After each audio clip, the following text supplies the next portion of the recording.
The transport shuttle moved through the darkness of space like a silver needle threading through black cloth. Inside, Taman sat by the window and watched the stars drift past. His reflection stared back at him from the glass. A young face, maybe too young for the job he was about to do. His black suit felt stiff and uncomfortable, nothing like the casual clothes he usually wore back on Earth. The pilot's voice crackled over the speaker. "Nexus Prime Station in sight, Ambassador. We'll dock in 15 minutes. Taman nodded even though the pilot couldn't see him. Ambassador. The word still felt strange. 6 months ago, he was just another diplomatic aide, filling out paperwork and fetching coffee for the senior staff. Then the incident happened, and suddenly Earth needed someone to fix a problem that could push humanity out of the Galactic Council forever. Through the window, Nexus Prime grew larger. The station looked like a giant wheel spinning slowly in the void, its surface covered in lights that marked docking bays, living quarters, and the great council chambers where representatives from dozens of alien species met to discuss the future of the galaxy. Taman had seen pictures, but the real thing was much bigger and more impressive than he imagined. His tablet buzzed.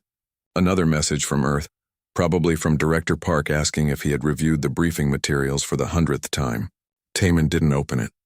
He had read everything 3 times already. He knew exactly what was at stake. 3 weeks ago, a human cargo ship called the Morning Star had crossed into disputed space without permission. The captain, a woman named Ji-Woo, had picked up a distress signal from a mining colony that was collapsing. She didn't wait for approval. She didn't check with command. She just went.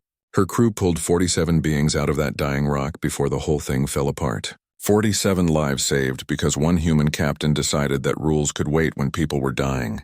The Varelians were furious. Their military had been monitoring that sector, and they claimed the Morning Star had violated their security protocols. The Queldans were equally angry, insisting the mining colony was technically in their territory and the rescue was an invasion. Both species wanted humanity punished.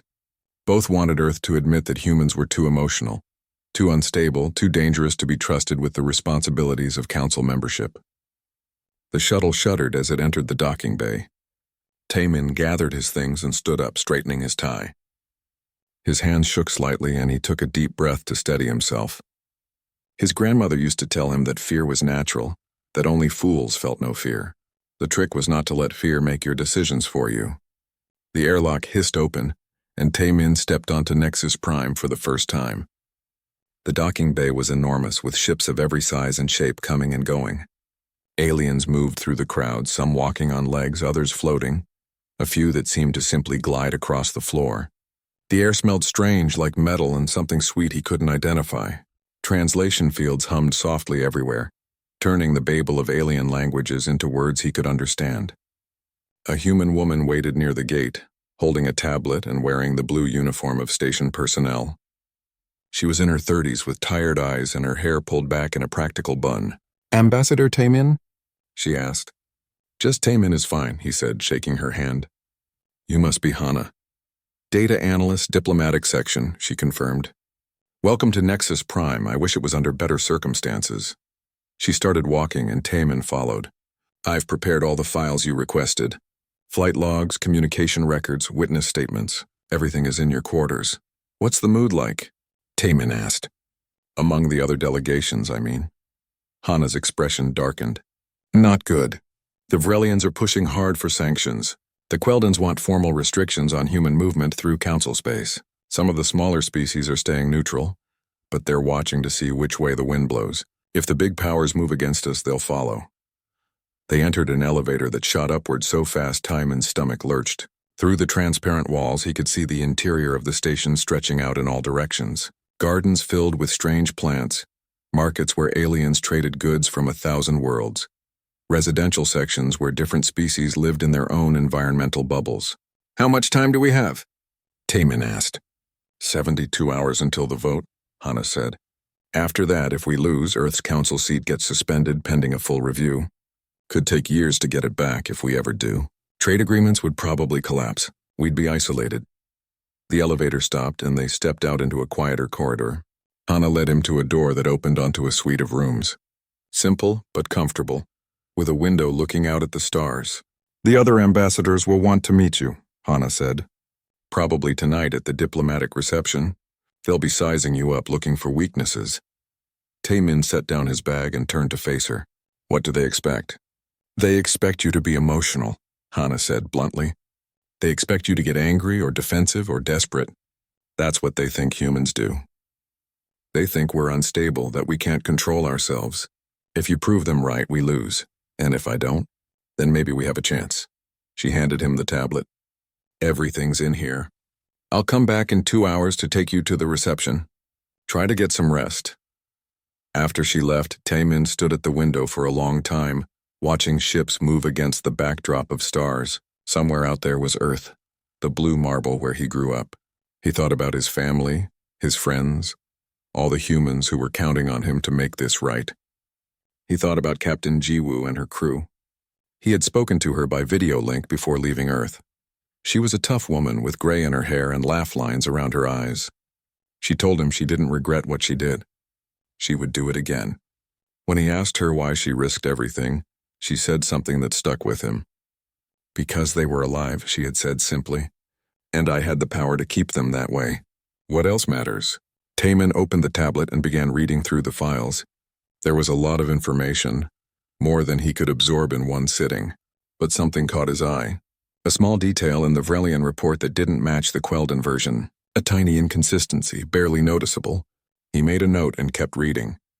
The other ambassadors expected an emotional human who would make mistakes.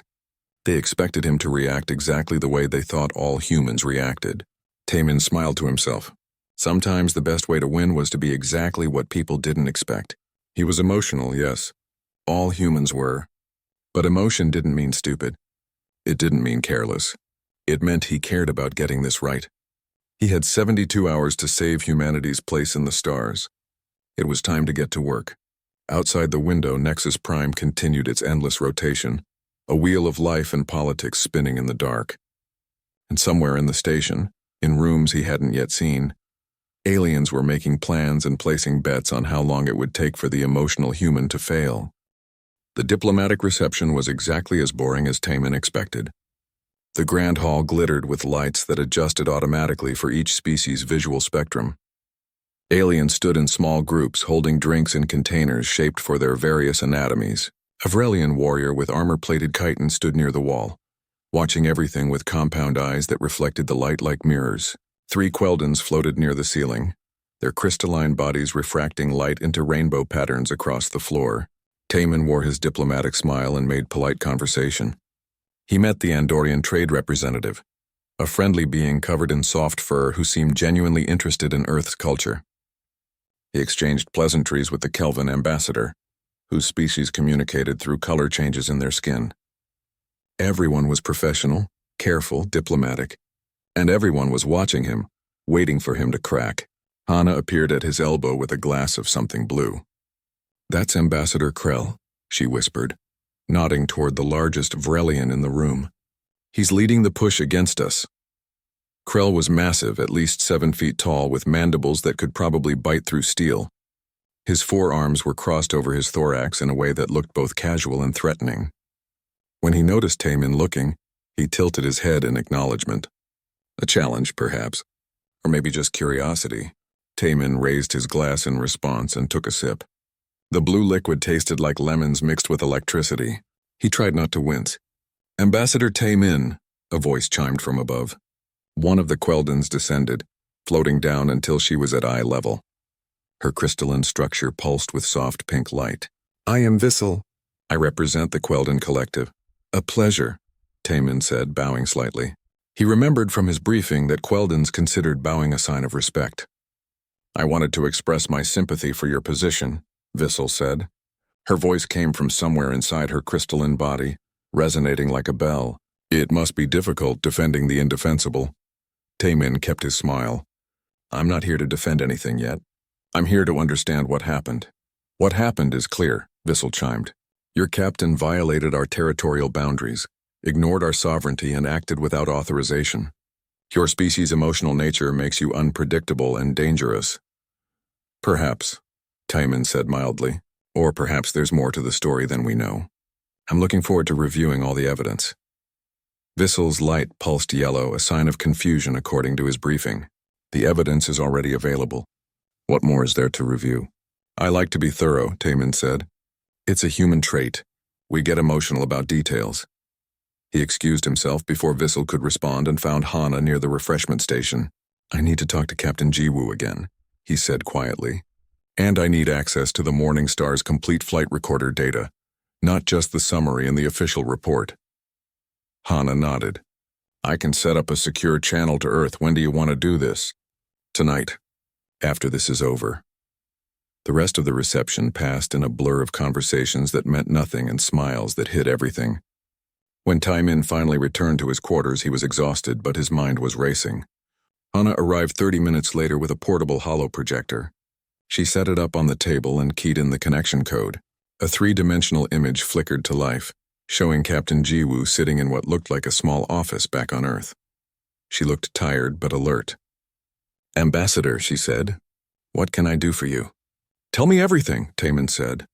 From the beginning. Don't leave anything out. Jiwoo leaned back in her chair and closed her eyes for a moment, remembering. We were 3 days into a standard cargo run to the Deneb colonies. Nothing unusual. Then our communications officer, a young guy named Hyunwoo, picked up a distress signal. Old frequency. Emergency band that nobody uses anymore except in extreme situations. What did the signal say? It was automated, repeating. Mining colony. Catastrophic structural failure, 47 souls requesting immediate evacuation. The signal gave coordinates in the disputed zone between Vrelian and Quelden space. Taemin pulled up a star chart on his tablet. That's at least 6 hours from your position. 5.5 if you push the engines, Jiwoo said. Which we did. I sent out messages on all standard channels, trying to reach any Vrelian or Quelden ships in the area. No response. We tried for 20 minutes while we changed course, nothing. The Vrelians claim they hailed you 3 times before you entered disputed space. They didn't. Jiwoo's voice was flat, certain. Our logs show no incoming hails. There was a solar flare in that sector. It was disrupting subspace communications. Maybe they tried to reach us and the signal never got through, but we never received anything. Hana was typing rapidly on her tablet, pulling up data. The solar flare is confirmed, she said. Class M duration approximately 4 hours. It would have made communications unreliable. Taemin leaned forward. What happened when you reached the colony? It was bad, Jiwoo said, and for the first time her tough expression cracked slightly. The colony was built inside a large asteroid, tunnels and chambers carved into the rock. Something had destabilized the structure. Tunnels collapsing, life support failing. We had maybe 2 hours before the whole thing came apart. How many crew did you have? 12. We used every shuttle, every suit, every piece of equipment we had. My pilot, Young Mi, made 17 trips between the Morning Star and the colony. 17.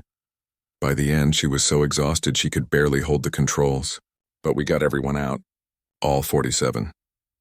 The report says you encountered Vrelian and Quelden observation vessels after the rescue. Yeah, they showed up after we had already loaded the last survivors. I tried to explain what happened, but they just demanded we follow them to their respective stations for questioning. We couldn't do that. We had injured people on board, some critical. We needed to get to the nearest medical facility. So you ran. Jiwoo's jaw tightened. We left. I'm not ashamed of that. Those people needed medical attention, not a bureaucratic nightmare. I did my job. I saved lives. If that makes me a criminal in their eyes, I can live with that. After the call ended, Taemin sat in silence for a long moment. Hana watched him, waiting. The mining colony, Taemin said finally. Who owned it? Hana pulled up the data. That's interesting. It wasn't registered with either the Vrelians or the Queldens. It was an independent operation, licensed through a minor trade consortium. The workers were from multiple species, including both Vrelian and Quelden citizens. So it was in disputed space, but neither government officially recognized it existed. Exactly. And now they're both claiming it was in their territory, but only after humans rescued people from it. Taemin stood and walked to the window. Outside, the stars were cold and distant. He thought about Jiwoo and her crew, pushing their ship to its limits, making 17 trips while a mountain of rock slowly fell apart around them. He thought about the 47 beings who were alive because a human captain heard a distress call and decided that paperwork could wait. Something doesn't add up, he said. Both the Vrelians and Queldens are making this a huge political issue. But why? They didn't care about the colony before. They let it operate in disputed space without interference. So why are they so angry now? Hana was quiet for a moment. Maybe it's not about the colony at all. Maybe it's about us. About humans. What do you mean? We've only been on the council for 10 years, Hana said. We're the newcomers, the ones who don't follow all the old rules and traditions. Maybe some species want to put us in our place. Maybe this is just an excuse. Taemin turned back to her. Then we need to change the narrative. We need to make this about what actually happened, not about their prejudices. How? I don't know yet, Taemin admitted. But I have 48 hours to figure it out. Over the next 2 days, Taemin barely slept. He reviewed every piece of data, every report, every communication log. He found more inconsistencies, small details that didn't match up between the different accounts. He discovered that the Vrelian observer ship had been more than an hour away when the rescue began, too far to have seen anything directly. The Quelden vessel had better sensors, but their report was suspiciously vague about timing.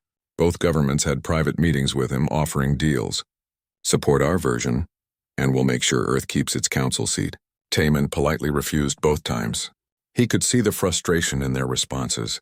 On the morning of the 3rd day, Hana found him still awake, surrounded by tablets and holodisplays.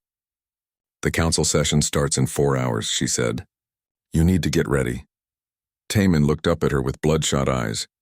I think I know what I'm going to do. What's that? He smiled, and there was something in that smile that made Hana feel hopeful for the first time in weeks. I'm going to tell the truth, Taemin said, and maybe tell a joke. The council chamber was unlike anything Taemin had ever seen. The room was shaped like a sphere, with seating arranged in circular tiers that rose in all directions. Some delegates sat in traditional chairs, others floated in special gravity fields, and a few existed in sealed environmental pods filled with liquids or gases that their species needed to survive. At the center of the sphere was a single platform where speakers stood, visible to everyone. Taemin sat in the human delegation section, wearing his best suit, his hands folded calmly in his lap. Next to him, Hana looked nervous, constantly checking her tablet for last-minute updates. Around them, the chamber filled with representatives from 47 different species, each one curious to see how the emotional human would handle himself. The presiding arbiter called the session to order. She was a member of the Kelvin species, her skin currently displaying a formal pattern of silver and blue. Her voice echoed through the translation fields, converted into every language simultaneously. This council convenes to address the incident involving the human vessel Morning Star and its unauthorized entry into disputed space, she announced. Ambassador Krell of the Vrelian hegemony will present the primary argument. Krell rose from his seat and moved to the central platform. Even here, surrounded by dozens of species, his size and presence were impressive. His forearms gestured as he spoke, his mandibles clicking between words. Honored delegates, Krell began, we are here because of a clear violation of interstellar law. The human vessel Morning Star crossed into space that was under Vrelian military observation. They ignored our attempts at communication. They conducted an unauthorized operation. When confronted, they fled from legitimate authority. He paused, letting his words sink in. This is not the first time humans have acted impulsively. In the 10 years since Earth joined this council, we have seen repeated instances of emotional decision-making, of actions taken without proper consideration or approval. The humans claim they were saving lives, but this is merely an excuse for their fundamental nature. Krell's compound eyes swept across the chamber. Humans are driven by feelings, not logic. They experience joy, anger, sadness, fear in ways that cloud their judgment. They form attachments that override their reasoning. They make choices based on what their emotions tell them, not what their minds calculate. This makes them dangerous, unpredictable, and unfit for the responsibilities of council membership. He displayed a holographic timeline showing the Morning Star's route, with annotations highlighting every alleged violation. We propose that humanity be placed under formal restrictions. Their ships should require council approval before entering any disputed or sensitive areas. Their representatives should undergo emotional regulation training. Their voting rights should be suspended until they demonstrate sufficient stability. When Krell finished, there was a murmur of agreement from several delegations. The Quelden section chimed in harmony. a sound like crystal bells. The presiding arbiter looked toward the Queldan delegation. Ambassador Vissel, you may speak. Vissel floated to the platform, her crystalline body pulsing with formal patterns of light. The Queldan Collective supports the Vrelian position, she said, her voice resonating through the chamber. The disputed zone where this incident occurred is claimed by the Queldan people. The human vessel violated our sovereignty as well. She rotated slowly, addressing the entire chamber. But more importantly, this incident reveals a deeper problem. Emotions are a weakness, a flaw in cognitive processing. My people evolved beyond such limitations millions of years ago. We make decisions based on pure calculation, on logical assessment of costs and benefits. This is how an advanced species should operate. Vissel's light turned a stern orange. Humans cannot help their emotional nature any more than a fire can help burning. But just as we control fire to prevent it from causing harm, we must control humanity, for their own good and for the stability of this council. More murmurs of agreement. Taman noticed that some of the smaller delegations were nodding or making equivalent gestures. The mood in the chamber was shifting against Earth. The presiding arbiter's skin flickered with formal patterns. Ambassador Taman of Earth, you may now respond. Taman stood. His legs felt steady beneath him, his heartbeat calm. He had spent 3 days preparing for this moment, but now that it was here, he knew he couldn't rely on his notes or his rehearsed arguments. He had to speak from the heart. How ironic, given what they were accusing him of. He walked to the center platform and looked around at the assembled delegates. 47 species, thousands of years of combined history all watching him, waiting for him to fail. Thank you, presiding arbiter, Taman said. His voice was steady, clear. I've listened carefully to the arguments presented by Ambassador Krell and Ambassador Vissel. They make several points that I think deserve a response. He gestured and a holographic display appeared next to him. First, let me show you the actual communication logs from the Morning Star. These are the complete, unedited records from our ship's systems. The display showed timestamps, signal attempts, and the solar flare that had disrupted communications. As you can see, Captain Jiwoo and her crew tried repeatedly to contact any vessels in the area before entering disputed space. They received no response, not because they were being ignored, but because a solar flare was making communication impossible. He brought up another image. Second, let me show you the mining colony. This facility was not registered with either the Vrelian hegemony or the Queldan Collective. It existed in disputed space and both governments were aware of it, but chose to take no action. Until humans rescued the people there, neither government cared about this colony's existence. Krell's mandibles clicked in agitation, but he remained silent. Taman continued. Among the 47 beings rescued were 12 Vrelians and 9 Queldans, working alongside humans, Andorians, Kelvins, and members of 5 other species.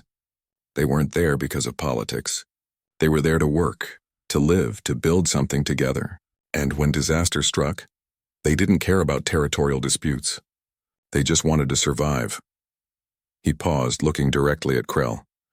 Ambassador Krell says humans are emotional, that we act on feelings rather than logic. He's right, we are emotional. But let me ask you something.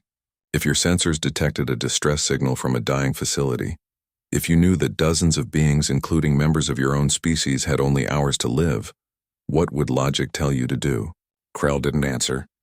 Taman turned to Vissel. Ambassador Vissel says emotions are a weakness, a flaw in cognitive processing. But I would argue that emotions are a different kind of logic. They're a shortcut our minds developed over millions of years of evolution to help us make quick decisions in life or death situations. He smiled, and there was something genuine in that smile that made several delegates lean forward with interest. Captain Jiwoo didn't need a committee meeting to tell her what to do. She didn't need to calculate the political costs or run a simulation. She heard people crying for help, and her emotions told her exactly what mattered most. Save them. Everything else could wait. The chamber was completely silent now. Even the background hum of the translation field seemed quieter. You say we're driven by feelings, Taman said softly. You're absolutely right. We feel joy when we see beauty. We feel anger when we witness injustice. We feel fear when we face danger. We feel love for our families, our friends, our communities. And yes, we feel compassion for strangers who are dying, even if saving them might cause us political problems later. He looked around at all the different species watching him. Is that really a weakness? Or is it maybe the most important strength a species can have? Taman took a breath and then he did something that shocked everyone in the chamber. He started to laugh.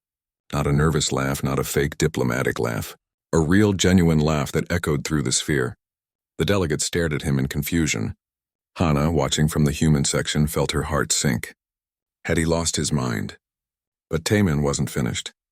He was just getting started. The laughter died down and Taman smiled at the confused faces around him. He could see Krell's antennae twitching in what might have been irritation. Vissel's crystalline body had turned a perplexed shade of purple. Even the presiding arbiter's skin flickered with uncertain patterns. "I apologize," Taman said, still smiling. "But I just remembered something Captain Jiwoo told me when I interviewed her before coming here. May I share it with you?" The presiding arbiter hesitated, then nodded. "You may proceed, Ambassador." "Thank you." Taman clasped his hands behind his back, looking relaxed despite the enormous pressure of the moment. "I asked Captain Jiwoo why she didn't wait for official approval before entering disputed space." "Do you know what she said?" He paused for effect, his eyes twinkling. "She said, 'Ambassador, I would have asked for permission.' Really, I would have. But by the time this council finished debating which subcommittee should draft the proposal for the working group, to consider maybe possibly thinking about sending someone to check on that distress signal, well, everyone in that colony would have been dead for 3 weeks." For a moment, absolute silence filled the chamber. Then something unexpected happened. From the upper tier, a young Queldan attaché made a sound. It was a high-pitched chiming that started soft and grew louder. In Queldan culture, this sound indicated genuine amusement, something most species rarely heard from the normally stoic crystalline beings. A Vrelian junior officer's mandibles began clicking rapidly, a sound that in Vrelian culture meant the same thing as human laughter. Then an Andorian delegate made a barking sound of mirth. A Kelvin skin flashed with colors that indicated joy and humor. Within seconds, the council chamber filled with the sounds of 4 species experiencing amusement. Some laughed, some chimed, some made sounds that had no human equivalent. But the meaning was universal and undeniable. They were laughing. All of them. Even the ones who had come here prepared to vote against humanity. Hana, watching from the human section, felt tears of relief prickling at her eyes. He had done it. Somehow impossibly, Taman had made them laugh. Even Ambassador Krell's antennae were twitching in a way that suggested suppressed amusement, though he was clearly fighting against it. Taman waited for the noise to settle before continuing. His voice was quieter now, more serious but still warm. Captain Jiwoo was making a joke, of course, but like most jokes, it contains truth. This council is amazing, it truly is. You've brought together species from across the galaxy, created laws and treaties that have prevented wars and saved countless lives. The bureaucracy you've built is impressive and necessary. He gestured at the holographic display, showing the timeline of the rescue. But sometimes bureaucracy isn't fast enough. Sometimes people are dying right now in this moment, and waiting for the proper procedures means watching them die. Taman's expression became more intense. Captain Jiwoo and her crew of 12 humans saved 47 beings in less than 2 hours. They used every shuttle, every spacesuit, every tool they had. They pushed their ship beyond safe limits. They worked until they were exhausted. They did all of this without checking the political implications, without calculating the risk to Earth's Council membership, without thinking about anything except keeping those 47 beings alive. He looked directly at Krell. "You say our emotions make us unpredictable. You're right. Logic alone would have told Captain Jiwoo that entering disputed space would cause problems. Logic would have said that 12 humans couldn't possibly evacuate 47 beings from a collapsing colony in time. Logic would have advised caution, consultation, and careful consideration of all the political ramifications." Taman's voice grew stronger, but emotions told her something different. Emotion said that every life is precious. Emotion said that when someone is drowning, you don't form a committee to discuss the proper way to throw them a rope. You throw the rope. You save them. You deal with the paperwork later. He turned to Vissel. "You said emotions are a flaw in cognitive processing. But Ambassador, let me ask you something. Your people discovered faster than light travel 2,000 years ago, according to the historical records. You've built a civilization based on pure logic and calculation. It's magnificent. But in those 2,000 years, how many times have your people risked everything to save strangers from a different species?" Vissel's color shifted to something uncertain. flickering between shades. "I'm not asking to embarrass you," Taman said gently. "I'm asking because I genuinely want to understand. If emotions are just a flaw, if logic alone is enough, then why did the Queldan citizens working in that colony send a distress call? Why not just calculate that rescue was unlikely and accept their fate logically?" The young Queldan attaché who had laughed first spoke up without permission, her voice trembling slightly. "Because we wanted to live. We hoped someone would care enough to come." Her superior made a sharp chiming sound, clearly disapproving of the interruption. But the attaché continued. "I have a cousin who was in that colony. She's alive because humans heard her hope and answered it." A murmur ran through the chamber. This was unprecedented, a junior attaché speaking out of turn in a formal council session. Taman nodded respectfully to her. "Thank you for sharing that. And I'm glad your cousin survived." He addressed the entire chamber again. "Emotions aren't a weakness. They're a compass. They point us toward what matters when protocols and procedures fail us. Yes, sometimes emotions lead us astray. Sometimes we make mistakes because we feel too much. But I would rather live in a galaxy where people sometimes make mistakes because they care too much than in one where nobody makes mistakes because nobody cares at all." Ambassador Krell stood abruptly. For a moment, Taman thought the Vrelian was going to storm out.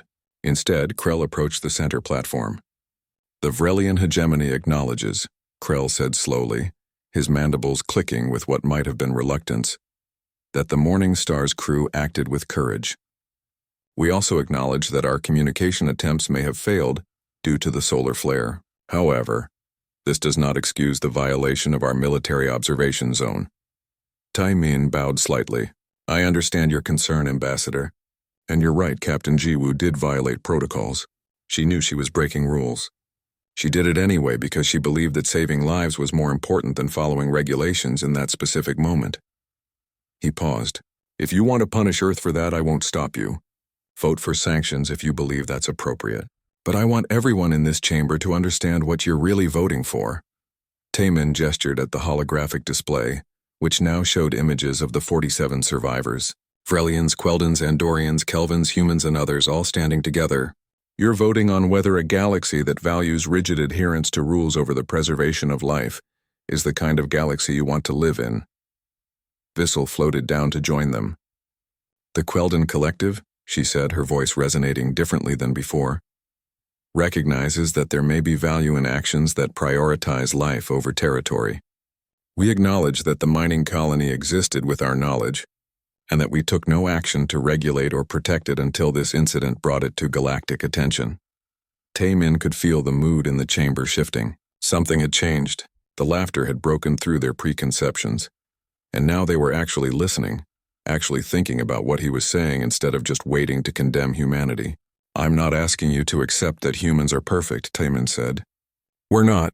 We're emotional. We're impulsive, we make mistakes, but we also care. We care so much that sometimes we do stupid, reckless things to protect life. And in a cold universe where life is rare and precious, maybe that's exactly the kind of stupid recklessness we need more of." He smiled again, and this time there was something both hopeful and challenging in that smile. "So yes, we're emotionally unstable, but we're stable enough to fly across the galaxy to save strangers. We're stable enough to risk our careers and our reputation to do what we think is right. And we're stable enough to stand here and tell you the truth, even when it might be easier to apologize and promise to never do it again." Taemin looked around at all the faces, all the different forms of life watching him. The question isn't whether humans are too emotional. The question is whether emotions have a place in this council, whether compassion matters, whether caring about life is a strength or a weakness. He returned to his seat and the chamber erupted into discussion. The council chamber had never been so loud. Delegates from 46 species talked over each other, debated, argued, and discussed in a way that was highly unusual for the formal proceedings. The presiding arbiter's skin flashed through several colors as she tried to restore order, but even she seemed uncertain how to handle this sudden outbreak of genuine passion in a chamber usually governed by careful protocol. Taemin sat in his seat, trying to look calm while his heart hammered in his chest. Next to him, Hana gripped his arm. "That was either brilliant or you just ended humanity's time on the council," she whispered. "I'm not sure which." "Neither am I," Taemin admitted quietly. The young Queldon attaché who had spoken earlier floated down from her section, approaching the center platform despite her superior's obvious disapproval. She chimed for attention and gradually the chamber quieted. "May I speak?" she asked the presiding arbiter. The arbiter's skin flickered with uncertainty. "This is highly irregular, Attaché Rilith. The formal presentations have concluded. Please," Rilith said, and there was something in her voice that made the arbiter nod permission. Rilith turned to face the assembled delegates. Her crystalline body pulsed with nervous energy, colors shifting rapidly. "I am Junior here. I have no authority to speak for my people, but I must say something that I think my superiors would not." Ambassador Vissel chimed sharply. "Rilith, return to your section immediately." But Rilith continued. "My people, the Queldons, pride ourselves on logic. We evolved beyond emotion millions of years ago. Or so we tell ourselves. We make decisions through pure calculation. We are rational, efficient, superior." She paused, her light dimming. "But I have been thinking about what Ambassador Taemin said. About the distress call. My cousin, who worked in that colony, told me something when I visited her in the hospital. She said that when the tunnels started collapsing, when the air started running out, she and the others gathered in the central chamber and held each other. Frelians and Queldons and humans and others, all holding each other because they were afraid to die alone." The chamber was completely silent now. Every being present was listening. "My cousin is alive today because a human captain heard a distress signal and felt compassion," Rilith said. "Not because she calculated the political benefits. Not because she ran a simulation. But because she heard fear in that signal and responded to it with courage." Rilith's light grew brighter, more confident. "We Queldons discovered faster than light travel through mathematics. But we nearly destroyed ourselves in the process because we couldn't calculate the value of mercy, or friendship, or hope. It took us 1,000 years of near extinction to learn that some things can't be reduced to equations." She turned to Vissel. "Ambassador, I mean no disrespect to you or our people, but maybe we need what humans have. Maybe logic alone isn't enough. Maybe emotions aren't a weakness to overcome but a strength we lost and need to remember." Vissel was silent for a long moment. Then her light pulsed in a pattern Taemin had never seen before, something between sadness and acceptance. "Perhaps," she said quietly, "you are wiser than I gave you credit for, Attaché Rilith." An elderly Andorian delegate stood, her fur silver with age. "If I may speak," she said, and the presiding arbiter nodded. "I have served on this council for 37 years. I have seen many debates, many arguments about procedure and protocol. But this is the first time in decades that I have heard anyone speak about what truly matters." She gestured toward Taemin. "The human ambassador asked us a question. What kind of galaxy do we want to live in? I think I have an answer." The Andorian's voice grew stronger despite her age. "I want to live in a galaxy where a ship's captain can hear a cry for help and respond without fear of punishment. I want to live in a galaxy where compassion is rewarded, not condemned. I want to live in a galaxy where the rules serve life, not the other way around." A Kelvin representative's skin flashed in agreement. "The Kelvin Federation supports this view. We propose that instead of sanctioning Earth, we should be examining our own procedures. Why did it take a human ship to respond to that distress call? Where were our rescue vessels? Where were our emergency response teams?" Ambassador Krell stepped forward again. His forearms were no longer crossed defensively but hung at his sides. "The Vrelian hegemony," he said slowly, each word carefully chosen, "must admit a difficult truth. We had a military observation vessel in that sector. Our sensors detected the distress signal. We noted it in our logs and filed a report for future review." He paused and his antennae drooped slightly. "We did not respond because the colony was not officially recognized. Because helping would have complicated our territorial claims. Because protocol said we should report the incident and let others decide what action to take." The chamber was so quiet that Taemin could hear the hum of the life support systems. 37. "Beings could have died while we followed protocol," Krell said. "They lived because humans broke protocol. I do not know if I can call that wrong anymore." The presiding arbiter's skin cycled through several colors before settling on a formal blue. "This council recognizes that this discussion has raised fundamental questions about our emergency response procedures and the balance between protocol and preservation of life. A vote on sanctions against Earth no longer seems appropriate." She looked around the chamber. Instead, I propose we table the question of Earth's membership and instead form a working group to address the systemic issues this incident has revealed. Do I hear support? Dozens of delegates signaled agreement in their various ways. Taemin felt Hana's grip on his arm tighten. Furthermore, the presiding arbiter continued. I propose we formally recognize Captain Jiwoo and the crew of the Morning Star for their actions. While they did violate certain protocols, they did so in service of preserving life, which is perhaps the highest principle this council should honor. More agreement rippled through the chamber. An old Vrelian senator stood, his armor dulled with age. I propose we go further. We should create new protocols, ones that allow for emergency intervention when lives are at stake. Protocols that cut through bureaucracy when seconds matter. We could call them, he paused, his mandibles clicking thoughtfully, the Taemin protocols. Taemin stood abruptly. That's not necessary. I didn't do anything special. I just told the truth. Exactly, the old Vrelian said. You told us a truth we needed to hear. That deserves to be remembered. The vote was unanimous. Not just support for the new protocols, but a complete reversal of the original purpose of the session. Instead of restricting humanity, the Council was now recognizing them as bringing something valuable to the galactic community. Their emotional instability was being reframed as moral clarity, as the ability to act on conscience when others hesitated. After the session ended, Taemin stood in the hallway outside the chamber, overwhelmed by the flood of delegates wanting to speak with him. He shook hands, mandibles, tentacles, and various other appendages. He accepted congratulations in a dozen languages. He tried to be gracious and diplomatic while his mind was still reeling from what had just happened. Finally, the crowd dispersed and he found himself alone with Hana.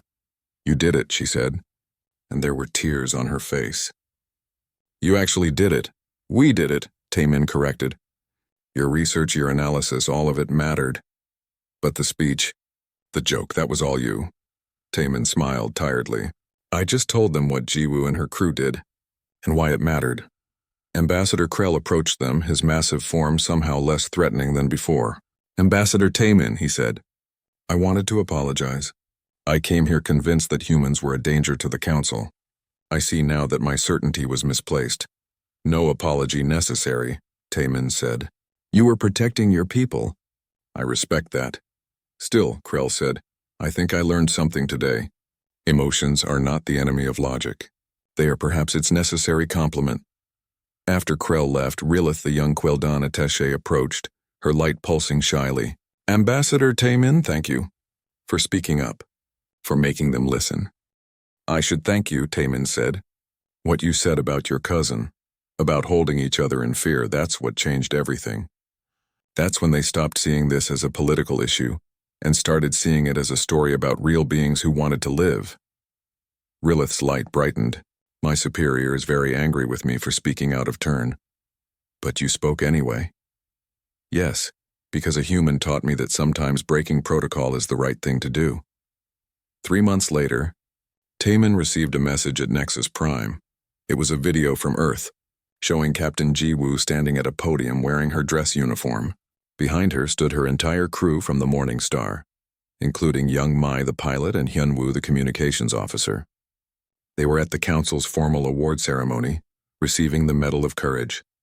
The first humans ever to receive the honor. Jiwoo looked directly at the camera. They're giving us medals for doing our jobs, she said with a slight smile. For saving people who needed saving. I'm not sure we deserve this, but I'll accept it on behalf of everyone who believes that life matters more than rules. The message ended with a question. Should I ask permission before I make my acceptance speech, or just wing it? Taemin laughed and sent back a single word. Wing it. He stood at his window at Nexus Prime, looking out at the endless stars. Ships moved through the darkness carrying cargo and passengers and hope to all the places that needed it. Some of those ships were human, crewed by emotional, unstable, compassionate people who might break the rules if it meant saving lives. The galaxy was learning that maybe that wasn't such a bad thing after all. Maybe rules needed to serve life, not control it. Maybe emotions weren't a weakness but a strength. A reminder that behind all the politics and protocols were real beings who laughed and cried and hoped and feared and wanted to live. Hana entered his office with 2 cups of coffee. The beverage was becoming popular on the station. One more human contribution to galactic culture. The council wants you to stay on as permanent ambassador, she said. Director Park sent the official offer this morning. Taman took the coffee and sipped it thoughtfully. What do you think? I think you're good at this. Better than anyone expected? You didn't win through logic or calculation. You won because you made them feel something. Is that a yes? The galaxy needs more people like you, so please say yes. Taman smiled and looked back out at the stars. Somewhere out there, Jiwoo and her crew were preparing for their next cargo run. Somewhere out there, 47 beings were alive and telling their children about the day humans broke the rules to save them. Somewhere out there, the future was being written by people who cared enough to take risks. Okay, he said quietly. Yes. Outside, the stars burned cold and distant. But inside Nexus Prime, in offices and corridors and meeting chambers, beings from across the galaxy were learning something new. They were learning that emotions weren't the opposite of intelligence. They were its necessary partner. And humanity, with all their messy feelings and reckless compassion, had something important to teach them. The joke had worked. But more importantly, the truth behind the joke had changed everything.